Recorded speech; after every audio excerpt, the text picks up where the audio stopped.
وقل رب أدخلني مدخل صدق وأخرجني مخرج صدق واجعل لي من لدنك سلطانا نصيرا.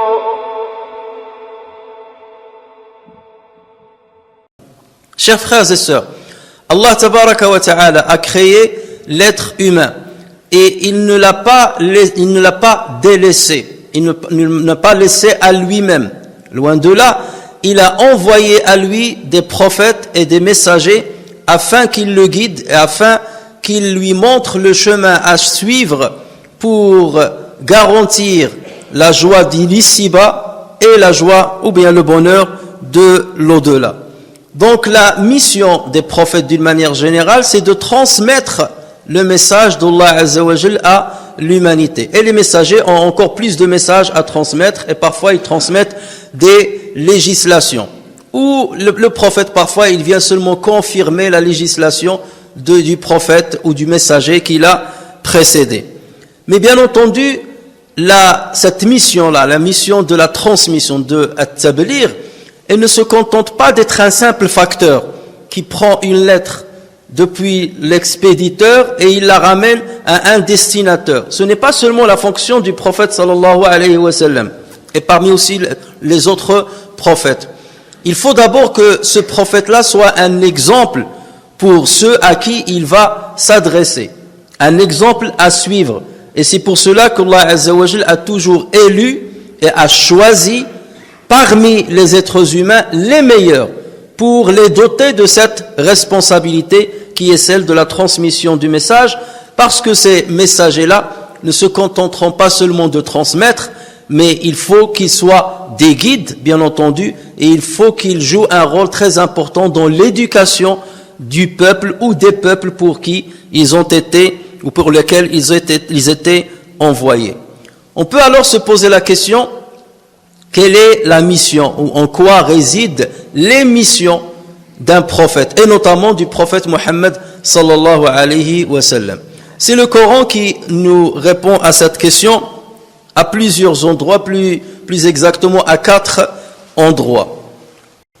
À un moment, Allah Azza wa Jal dit à ce propos: Allah a très certainement fait une faveur aux croyants lorsqu'il a envoyé lorsqu'il a envoyé chez eux un messager de parmi eux qui leur récite ces versets, les purifie et leur enseigne le livre et la sagesse, bien qu'ils fussent auparavant dans un égarement évident. Dans un autre verset, Allah Azza wa Jal a dit: c'est lui qui a envoyé aux analphabètes un messager parmi eux, et c'est toujours parmi eux parce que ça doit être quelqu'un qui est connu chez ceux qui vont recevoir le message, connu pour son comportement, connu pour son éthique, connu pour son appartenance ethnique.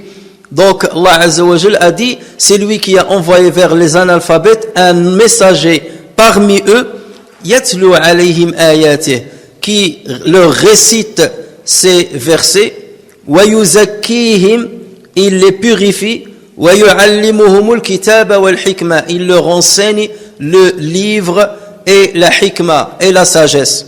Donc à travers ces 2 versets, on voit que Allah Azza wa Jal a mentionné 4 objectifs, 4 missions pour le prophète sallallahu alayhi wa sallam. La récitation des versets coraniques, at-tazkiyah, la purification des âmes de la population, et ensuite l'enseignement du livre qui est le Coran. Et il y a une différence entre réciter le Coran et l'enseigner, et ensuite enseigner le hikmah, et on va expliquer ce que veut dire al-hikmah. Et d'ailleurs c'est ces 4 missions auxquelles a fait référence Ibrahim alayhi salam lorsqu'il était en train d'élever la construction de la demeure d'Allah Azza wa Jal à la Mecque. Il a dit: Rabbana wab'ath fihim, Seigneur, envoie à ceux qui vont venir a posteriori, à ceux qui vont venir plus tard. Wab'ath fihim, envoie-leur un messager de parmi eux, Yatlu alayhim ayatika, il leur récitera tes versets. Wa yu'allimuhumul kitaba wal hikmah. Là, il n'a pas suivi l'ordre qui a été mentionné dans d'autres versets. Il leur enseigne al-kitab et al-hikmah, wa yuzakkihim, et il les purifie. Si dans ce verset-là, Allah Azza wa Jal a d'abord commencé par l'enseignement du livre, plutôt que tazkiya, comme il l'a fait dans d'autres endroits, c'est parce que les versets qui viennent juste avant ce verset-là, dans Surat al-Baqarah, il parle de la révélation qu'Allah Azza wa Jal a envoyée aux autres messagers. Donc le contexte voulait qu'on donne la priorité dans cette citation-là à l'enseignement du Coran plutôt qu'à Tazkiya. Mais ça va de soi, de toute façon, ces 4 missions sont à pied d'égalité quelque part et sont aussi importantes les unes que les autres. Donc, chers frères et sœurs, on peut se poser la question, à quoi ça sert de connaître les missions pour lesquelles le prophète sallallahu alayhi wa sallam fut envoyé? Si nous connaissons ces missions-là, qui sont au nombre de 4, nous allons les présenter à nous-mêmes. Chacun de nous va les présenter à soi-même. Et après, il va se poser la question, est-ce que les 4 missions pour lesquelles le prophète sallallahu alayhi wa sallam est venu ont pu avoir un impact sur moi, sur ma personne? Si c'est le cas, ça veut dire que je suis une bonne cible, ou j'ai suivi les pas du prophète sallallahu alayhi wa sallam. Et le prophète sallallahu alayhi wa sallam a réussi sa mission par rapport à moi. Si en revanche, je vois qu'une de ces missions n'est pas apparue chez moi, c'est qu'il y a un problème chez moi, pas chez le prophète sallallahu alayhi wa sallam. Le prophète, il a accompli son devoir, bien comme il le faut. Ça veut dire que je suis une mauvaise cible. Et dans ce cas, je dois parfaire mon comportement et je dois fournir l'effort afin d'arriver à atteindre ces 4 cibles pour lesquelles le prophète sallallahu alayhi wa sallam fut envoyé. Donc la première mission, c'est la récitation des versets coraniques. Le prophète sallallahu alayhi wa sallam, comme vous le savez, a reçu la révélation d'Allah Azza wa Jal à travers l'ange Jibril. Et au fur et à mesure, le prophète sallallahu alayhi wa sallam apprenait par cœur les versets qui lui ont été transmis. Et parfois, il se pressait de les apprendre, jusqu'à ce qu'Allah Azza wa Jal lui a dit, il n'y a pas besoin de te presser, de hâter ta langue pour les réciter. Nous allons ancrer et engrammer ce Coran dans ton cœur. Rassure-toi. Inna alayna jam'ahu wa qur'ana fa idha qara'nahu fattabi' qur'ana. Et le prophète sallallahu alayhi wa sallam ne s'est pas contenté de protéger le Coran et de le mémoriser dans le cœur de ses sahaba, mais il a insisté pour qu'il soit consigné par écrit. Et c'est pour cela qu'il avait plusieurs scribes. Certains parlent de 13 scribes, d'autres savants parlent de 25 scribes, et certains sont arrivés jusqu'à 40 scribes. Parce qu'il y avait des scribes qui écrivaient tout le Coran, et d'autres qui écrivaient seulement une partie du Coran. C'est pour cela que les savants ont divergé sur leur nombre. Mais au moins, il y avait 13 scribes qui écrivaient tout le Coran. Au moins 13. Et les autres écrivaient une grande partie du Coran, sinon tout le Coran, sauf qu'on n'a pas la preuve qu'ils ont écrit tout le Coran. Mais ces 13-là ont tous écrit le Coran au complet. Donc le prophète sallallahu alayhi wa sallam a accompli cette mission-là, a accompli cette première mission bien comme il le faut. Il a récité les versets coraniques et il a fait de sorte que ces versets soient récités dans la postérité. Et c'est ainsi que le Coran nous est parvenu. Et nous, notre devoir par rapport à cette mission du prophète sallallahu alayhi wa sallam, c'est de continuer à réciter le Coran, d'apprendre l'arabe et pour pouvoir lire le Coran et le réciter. Et le prophète sallallahu alayhi wa sallam nous a montré que la simple récitation du Coran est considérée comme une adoration. Et Allah Azza wa Jal récompense pour chaque lettre que nous prononçons du Coran une hasana, et une hasana équivaut à 10. Et le prophète sallallahu alayhi wa sallam a dit, je ne dis pas alif lam mim est une lettre, mais alif est une lettre, lam une lettre, mim une lettre. Le simple fait de dire alif lam mim, on gagne 30 hasanat. Et ensuite le prophète sallallahu alayhi wa sallam a dit, l'exemple du croyant qui lit le Coran est celui du cédra. Alors le cédra, c'est un fruit qui a une odeur agréable et une saveur agréable également. Et il a dit ensuite, et l'exemple du croyant qui ne lit pas le Coran, c'est celui de la date. Elle est inodore, mais sa saveur est douce. Mais il est inodore malheureusement. Et donc c'est le cas du musulman qui ne lit pas le Coran. Donc mon devoir justement, c'est d'apprendre à lire le Coran et de mémoriser le maximum de ce que je peux du Coran. Et utiliser tous les moyens pour parvenir à cette lecture. Apprendre l'arabe, apprendre ilm tajwid, et ça c'est les outils qui vont me permettre de réciter la parole de Allah Azza wa Jalla. Donc si je ne fais pas cela, c'est qu'il y a un problème chez moi. Le prophète sallallahu alayhi wa sallam a tout fait pour que le Coran me parvienne. Donc si je ne le récite pas d'une manière régulière, donc le problème réside chez moi. Le prophète sallallahu alayhi wa sallam a accompli la mission, mais moi j'ai pas été une bonne cible dans la mission du prophète sallallahu alayhi wa sallam. La deuxième mission du prophète sallallahu alayhi wa sallam, c'était de purifier les âmes, de purifier les compagnons. Purifier l'âme nécessite d'abord de détecter les mauvaises caractéristiques qui l'imprègnent pour les enlever et ensuite l'imprégner avec la bonne éthique et avec le bon comportement. Et c'est exactement ce qu'a fait le prophète sallallahu alayhi wa sallam avec les compagnons, et il a fait d'eux la meilleure génération qu'a connue l'histoire de l'humanité. La meilleure génération qu'a connue l'histoire de l'humanité, ce sont les compagnons du prophète sallallahu alayhi wa sallam. Ils ont appris d'abord sur la table du Coran et ils ont appris de la part du meilleur enseignant, du meilleur guide, du meilleur prédicateur, à savoir Muhammad sallallahu alayhi wa sallam. Et c'est pour cela qu'ils ont pris ce message avec force, ils ont préservé ce message et ils l'ont transmis fidèlement à la génération qui est venue après eux. Donc ils étaient des messagers du messager, ils étaient des messagers du messager. Et donc notre rôle quant à cette mission-là, c'est aussi de parfaire notre comportement, de purifier nos âmes, à l'instar de ce qu'a fait le prophète sallallahu alayhi wa sallam avec les compagnons. On n'a pas à innover des outils que le prophète sallallahu alayhi wa sallam n'a pas utilisés. On utilise la même stratégie et les mêmes outils qu'a utilisé le prophète sallallahu alayhi wa sallam pour purifier les âmes de ses compagnons. La troisième mission du prophète sallallahu alayhi wa sallam était d'enseigner, c'était l'enseignement maintenant, l'enseignement du Coran. Et la quatrième, c'est l'enseignement de l'hikmah. L'enseignement du Coran, donc ça ne se limite pas seulement à le psalmodier, à le réciter, mais c'est à montrer ce qu'il y a, ce par quoi ce Coran regorge. Nous savons très bien que le Coran est rempli de sagesse, il est rempli de décrets religieux, d'orientation, et ainsi de suite. Et le prophète sallallahu alayhi wa sallam est venu pour expliciter ça à la communauté musulmane. Allah Azza wa Jalla dit à ce propos: et vers toi nous avons fait descendre le Coran pour que tu exposes clairement aux gens ce qu'on a fait descendre pour eux, et afin qu'ils réfléchissent. La première chose que le prophète sallallahu alayhi wa sallam a fait, c'est qu'il a traduit le Coran dans son comportement, dans son être. Et voilà pourquoi Aïcha radiyallahu anha disait: kana khuluquhu al-Qur'an. La moralité du prophète sallallahu alayhi wa sallam, son éthique, c'était le Coran. Il était un Coran qui marchait sur terre. Et c'est pour cela qu'il a été un guide. Donc il enseignait le Coran par son comportement déjà. Et ensuite, il enseignait le Coran en expliquant ce qu'il y a dans le Coran. Allah Azza wa Jalla va leur dire: accomplissez la prière. Le prophète sallallahu alayhi wa sallam va leur montrer comment accomplir la prière.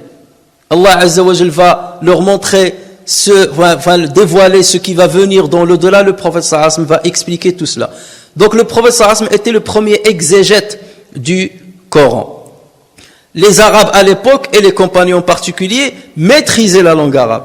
Et c'est pour cela que la plus grande partie du Coran, ils la comprenaient. Ils n'avaient pas besoin d'un traducteur, ils n'avaient pas besoin de quelqu'un d'un commentateur sur tous les versets. Mais il y a parfois certains passages qu'ils ne comprenaient pas. Et le prophète sallallahu alayhi wa sallam était là pour les expliquer. Et nous trouvons ces explications dans le livre d'exégèse, dans plusieurs livres d'exégèse qui se basent sur At-Tafsir al-Athari. On en a déjà parlé dans d'autres prêches du vendredi. Vous allez trouver par exemple Tabari qui va dire tel verset, le prophète sallallahu alayhi wa sallam l'a expliqué ainsi. Et s'il n'y a rien qui a été mentionné sur le prophète sallallahu alayhi wa sallam à ce propos, il va passer aux compagnons, parce que les compagnons ne vont pas parler d'eux-mêmes. C'est qu'ils ont dû entendre le prophète sallallahu alayhi wa sallam parler de ce verset. Et ensuite, si on ne le comprend pas, on passe, ou si on ne trouve pas, on passe à l'explication de Tabi'in, et ainsi de suite.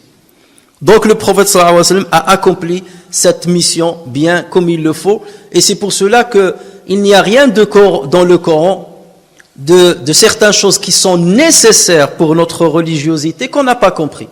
tout ce dont on a besoin dans notre religiosité est compréhensif et facilement acquis par la communauté musulmane. La quatrième mission du prophète sallallahu alayhi wa sallam, c'est d'enseigner al-hikmah. De la même manière qu'il enseigne le Coran, il enseigne al-hikmah. Que veut dire al-hikmah?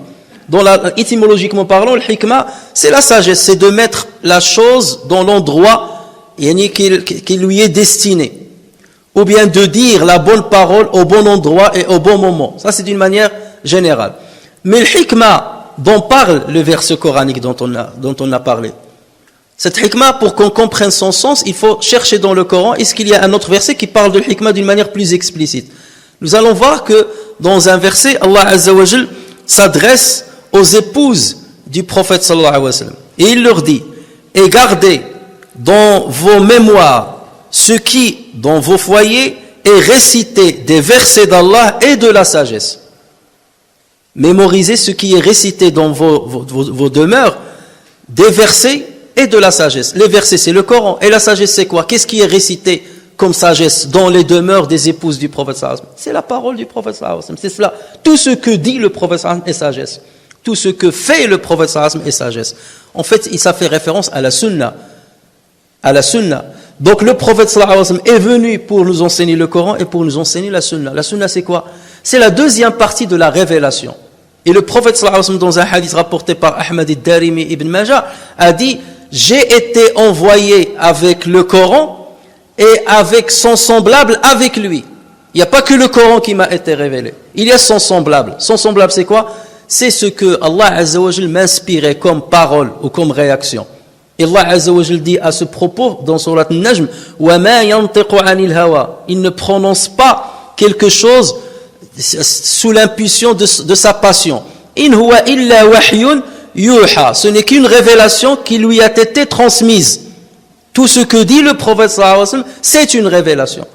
Donc ceux qui viennent aujourd'hui nous dire, nous prenons le Coran et nous nous contentons du Coran et on rejette la sunna, ce sont des gens quelque part qui ont amputé la mission du prophète sallallahu alayhi wa sallam d'un élément très important. On a cité 4 missions, citées par le Coran. Et eux, ils viennent, ils amputent une partie. Ils disent non, le prophète a été convoyé comme un facteur. Il nous a ramené le Coran, il nous a dit, voilà, tenez le Coran, et ça s'arrête là. Et regardez, dans notre quotidien, vous achetez une machine. Vous avez le mode d'emploi. Vous avez le prospectus qui va vous montrer le mode d'emploi. Lorsque la machine tombe en panne, vous faites appel à l'expert. Derrière chaque machine, il y a des experts qui sont là pour vous expliquer comment réparer, comment la machine fonctionne, et ainsi de suite. Même le livre qu'on peut avoir, la notice d'utilisation, en général, ne suffit pas lorsqu'il y a un problème. On a toujours besoin des experts. Et lorsqu'il s'agit du Coran, on dit non, j'ai pas besoin du prophète pour comprendre le Coran. Ou j'ai pas besoin du prophète pour savoir ce qu'Allah Azza wa Jal veut de moi. Quelle est la législation islamique? Je me contente du Coran et j'ai pas besoin de la sunna qui va l'expliquer. Et c'est pour cela qu'il faut qu'on comprenne quel est le rôle de la sunna par rapport au Coran. La sunna va jouer 6 rôles par rapport au Coran. Soit, première chose, soit elle va donc citer quelque chose qui a été déjà cité dans le Coran, va confirmer ce que le Coran a déjà confirmé. Ça, c'est le premier rôle. Le deuxième rôle, la sunna peut expliquer un passage qui figure dans le Coran et qui n'a pas été bien compris par les compagnons. Donc la sunna vient pour l'expliquer. Troisième rôle, la sunna vient détailler ce que le Coran a évoqué d'une manière sommaire. Elle vient détailler ce que le Coran a cité d'une manière sommaire. Quatrième rôle, la sunna peut venir pour apporter une condition à ce que le Coran avait annoncé de façon inconditionnelle. Le cinquième rôle, c'est que la sunna apporte l'exception de certains individus au sein d'une règle que le Coran avait énoncée pour la généralité du type concerné. Et enfin, la sunna apporte parfois une règle que le Coran n'a pas évoquée, n'a pas été quelque chose qui n'a pas été cité dans le Coran, et la sunna va le ramener. Donc ça faisait partie des missions du prophète sallallahu alayhi wa sallam, et voilà pourquoi nous devons nous cramponner à la sunna du prophète sallallahu alayhi wa sallam, s'y attacher, l'apprendre et traduire les conseils qu'il y a dedans dans notre quotidien pour respecter les missions pour lesquelles le prophète sallallahu alayhi wa sallam fut envoyé.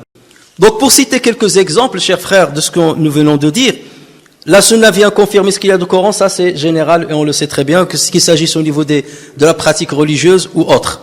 La deuxième chose, pour expliquer certains passages coraniques, lorsque par exemple Allah Azza wa Jal a dit « Ceux qui ont cru et n'ont pas troublé la pureté de leur foi par quelques inéquités », les compagnons sont venus chez le prophète sallallahu alayhi wa sallam, ils lui ont dit « Mais chacun de nous a commis une iniquité, mais c'est pas possible. » Ce que dit Allah Azza wa Jal ici, c'est pas possible de réaliser. On peut croire, mais ne pas commettre d'iniquité ou de transgression, c'est pas possible. Et là, Allah Azza wa Jal, le prophète sallallahu alayhi wa sallam leur a dit « Non, vous n'avez pas compris. L'iniquité ici veut dire l'associationnisme. N'avez-vous pas entendu Luqman? Qu'est-ce qu'il a dit? Ya bunayya la tushrik billah. Fiston, n'associe pas avec Dieu notre divinité. Inna shirka la zulmun azim. Certes, l'associationnisme est une iniquité qui est grande. Donc là, le prophète sallallahu alayhi wa sallam a expliqué quelque chose qui a été mal comprise par les compagnons. Donc on a besoin de la sunna à cet égard. Un autre exemple du troisième, bien sûr, le troisième rôle de la sunna, c'est qu'elle détaille ce que le Coran a cité d'une manière générale, comme par exemple la prière. Le Coran nous a dit de prier, d'accomplir zakat, d'accomplir le pèlerinage, mais il ne nous donne pas de détails. Combien de prières par jour, combien de rak'ats par prière, les prières à haute voix, les prières à voix basse, roko, ce jeu, comment ça se réalise. C'est la sunna qui est venue expliquer tout cela. Et c'est pour cela, justement, ceux qui vous disent on se contente du Coran, c'est parce qu'il n'a pas envie de prier. Il te dit, comme le Coran ne me précise pas combien il y a de prières, donc je ne vais pas faire de prière. C'est tout simplement pour répondre à leur passion. Cinquièmement, le fait que la sunna apporte une condition à ce que le Coran avait énoncé d'une façon inconditionnelle. Le Coran, par exemple, a parlé de l'héritage et comment les gens doivent hériter. Mais la sunna est venue pour donner certaines exceptions, comme par exemple l'assassin n'a pas le droit d'hériter de sa victime. Un mari, par exemple, qui a tué sa femme, une femme qui a tué son mari pour bénéficier de son héritage. On lui enlève l'héritage, il n'a plus le droit d'hériter. Ça, c'est la sunna qui l'a ramené. Et c'est logique, le Coran n'en a pas parlé. Le cinquièmement, c'est apporter l'exception. C'est comme lorsque Allah Azza wa Jal vous dit, vous êtes interdit le sang, le mayta, les bêtes mortes, et le sang. La sunna est venue, le prophète sallallahu alayhi wa sallam dans un hadith authentique, rapporté par le Bukhari et Muslim, a dit, 2 sangs vous sont autorisés et 2 morts vous sont autorisés. Les 2 morts qui sont autorisés, ce sont les poissons. Vous n'avez pas besoin d'égorger les poissons et les sauterelles. Et 2 sangs vous sont autorisés, le foie, parce que le foie est rempli de sang, et la rate. Donc c'est la sunna qui a donné justement l'exception ici, parce que le Coran ne l'a pas cité. Et enfin, le Coran vient pour parfois ramener certains détails qui n'existent pas dans le Coran, comme le fait par exemple d'interdire le mariage d'un homme avec une femme ainsi que sa tante paternelle ou sa tante maternelle. Le Coran n'en parle pas, mais c'est la sunna qui en parle. Tout cela, c'est pour vous dire que le Coran et la sunna sont imbriqués l'un à l'autre et qu'on ne peut pas les dissocier. Et cette mode qui est apparue chez certains égarés qui n'ont rien à voir avec l'islam, qui dit on prend ce qu'il y a dans le Coran et on rejette les autres, ça c'est seulement un prétexte justement pour justifier leur égarement. Et c'est pour cela qu'avec ces personnes-là, il n'y a même pas besoin de s'asseoir pour les écouter ne serait-ce qu'une seconde, pour entendre leur argumentation. Parce qu'ils n'ont rien compris au sens et à l'essence de la mission du prophète sallallahu alayhi wa sallam. Donc ce sont les missions du prophète sallallahu alayhi wa sallam, ces 4 missions. Et nous devons, quelque part, puisque nous sommes les héritiers du prophète sallallahu alayhi wa sallam, accomplir les mêmes missions envers nous et envers notre descendance, les uns envers les autres.